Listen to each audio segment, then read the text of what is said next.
नमस्कार दोस्तों, स्वागत है आपका मेरे YouTube चैनल पे। आज हम बात करने वाले हैं होम्योपैथिक मेडिसिन काली कार्ब के बारे में। ये बहुत ही इम्पोर्टेंट मेडिसिन है दोस्तों। ये अक्सर 10 या 15 मार्क्स में यूनिवर्सिटी एग्ज़ाम में फुल क्वेश्चन आता है और इसकी शॉर्ट नोट भी आ सकती है। रेस्पिरेटरी सिस्टम, इसकी रेस्पिरेटरी सिस्टम और आई बहुत ही इम्पोर्टेंट है। तो चलिए शुरू करते हैं। गाइडिंग सिम्टम्स में मैं आपको कहानी भी बताऊंगा कि जिस कहानी की मदद से आपको फट से पूरे पूरे 10 गाइडिंग सिम्टम्स माइंड के साथ याद रह जाएंगे। तो चलिए शुरू करते हैं। सबसे पहले इसका कॉमन नेम की बात करें तो पोटेशियम कार्बोनेट, प्रूवर की बात करें तो हनेमान, K2CO3। अब कंस्टिट्यूशन की बात करें तो physical makeup, the patient is dark skinned and hair but lacks fibers with inclination to obesity, especially helpful in disease of the old people who are fleshy with dropsical condition, puffiness of the upper eyelid, paralytic condition। जो इसका patient होता है वो dark skin होती है उसकी, और hair भी डार्क होते हैं, और जो मसल होते हैं मसल में हरा भरा होता है, मसल में मतलब ऐसे लेग्स फाइबर्स होते हैं, और पेशेंट को ओबेसिटी भी देखने को मिल सकती है। और सबसे इम्पोर्टेंट कि जो आपको लिखना ही है, पफीनेस ऑफ अपर आईलिड की पफीनेस देखने को मिलती है, और पैरालिसिस भी देखने को मिल सकता है।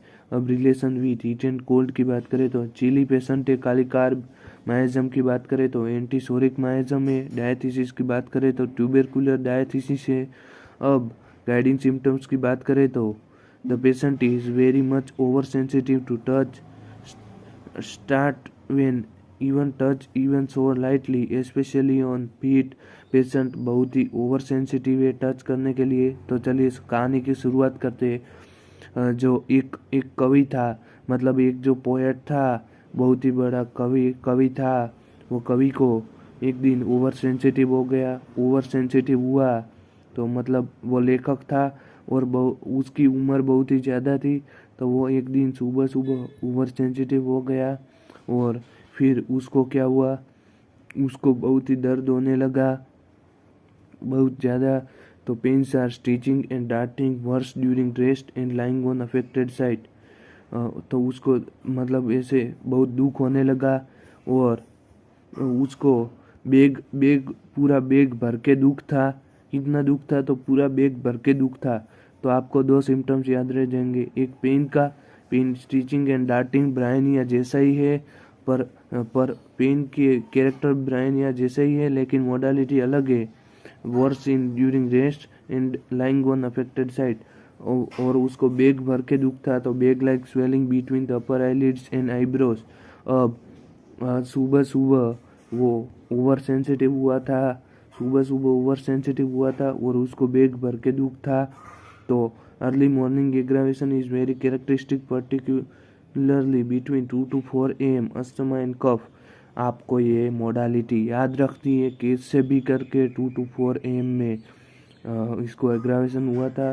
तो कवि को सुबह सुबह बहुत ही ज़्यादा मतलब ओवर सेंसिटिव हुआ कवि, और उसको उसको बेग भर के दुख था, पूरा बेग भर के दुख था। और फिर उसको बैकएक होने लगा। तो backache is accompanying in all the complain, it is of constant nature with sensation as if back and legs would gives out any time. अब उसको बैकएक होने लगा सुबह सुबह, और ग्रेट डेबिलिटी यानी वीकनेस आने लगी, सुबह सुबह वीकनेस आने लगी, so much that she drops herself into chair or throws herself onto bed completely exhausted। अब वीकनेस आई तो तो वो मतलब sitting up, leaning forward and और rocking constantly relieve the chest affection specially asthma. वो मतलब खड़ा हुआ, फिर ऐसे हिलने लगा, ऐसा करने लगा, उसको इतनी वीकनेस आई थी तो भी वो खड़ा हुआ और फिर ऐसे हिलने लगा, उससे उसको अच्छा लगने लगा। तो lastly, to conclude, quoted below what Parrington says, sweat, backache and weakness as combination is not found under any other remedy. मतलब कि स्वेट, बैकएक और वीकनेस दूसरी कोई रेमेडी में साथ साथ में नहीं देखने को मिलता कि जो इसमें मिलता है। तो कभी की बात हम फिर से कर देते। तो सबसे पहले मॉर्निंग का टाइम था। मॉर्निंग के टाइम पे कभी ओवर सेंसिटिव हुआ, बोलने लगा कि मुझे बेग बेग भर के दुख है। और फिर उसको उसको मतलब बेक होने लगी तो बेक होने लगी और फिर उसको वीकनेस भी आने लगी, यानी ग्रेट डेबिलिटी। और फिर वह कुर्सी में बैठ गया। एक चेयर पड़ी थी, उस चेयर में खुद को मतलब ऐसे बैठ गया। So much that she drops herself into chair and throws herself bed completely exhausted। अब आगे बात करें तो वो फिर से खड़ा हुआ, यानी sitting up, leaning forward, rocking constantly relieves the chest affection specially asthma. तो वो फिर से खड़ा हुआ। आपको बस इतना याद रखना है, आगे आपको याद आ जाएगा। अब आगे बात करें तो फिर आपको लिखना है कि फेरिंगटन ने ऐसा बोला था कि स्वेट, बैकएक और वीकनेस ये 3 कॉम्बिनेशन दूसरी कोई मेडिसिन में देखने को नहीं मिलता। अब माइंड की बात करें तो वो कभी कितने ही सालों से वो बूढ़ा था और इसलिए वो कितने सालों से अकेला रह रहा था। तो there is great aversion to being alone. अब अकेला रह रहा था इसलिए वो ओवर सेंसिटिव हुआ था। और great aversion to being alone वो किस मेडिसिन में आता है तो बिस्मथ, आर्सेनिक, लाइकोपोडियम, स्ट्रेमोनियम। और डिजायर टू बी अलोन में जेल्सेमियम, इग्नेशिया, नेट्रम्यूर, नक्स भूमिका एंड सेपिया। इन सबको अकेले रहने में मज़ा आता है। और आगे बात करें तो अल्टरनेटिंग मूड विथ इरिटेबिलिटी, उसका मूड अल्टर हो गया और इरिटेबल हो गया।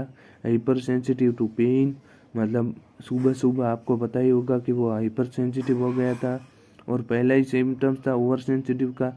और फिर उसको एंजाइटी होने लगी। Anxiety arises from chest unfounded fear of imaginary things. उसको इमेजनरी थिंग्स से डर लगता था क्योंकि अकेला रहता था। ये 5 माइंड के सिम्टम्स भी आपको लिखने हैं। अब आगे बात करें तो ailment from exposure to cold, overstrain, sexual excess, ice cream, ice water. और फिर अब आई की बात करें पर्टिकुलर्स में, इसकी आई बहुत इंपॉर्टेंट है। तो there is stitching pain in eyes, eye में स्टिचिंग पेन होता है। ब्रायनिया जैसा lids stick together in morning, जो दोनों लीड्स होती है वो सुबह मतलब एक दोनों ऐसे चिपक जाती है। और फिर back like swelling of the upper eyelids, बहुत ही इंपॉर्टेंट सिम्टम्स लिखना ही है। कैसे याद रखना है वो कवि को बैग भर के, मतलब जो लेखक था उसको बैग भर के दुख था। Swelling of the glabella, weak sight from sexual excess, उसकी साइट भी वीक, मतलब उसको देखने का भी वीक हो गया था क्योंकि सेक्सुअल एक्सेस से। अब आगे थैंक यू वेरी मच दोस्तों पूरा वीडियो देखने के लिए।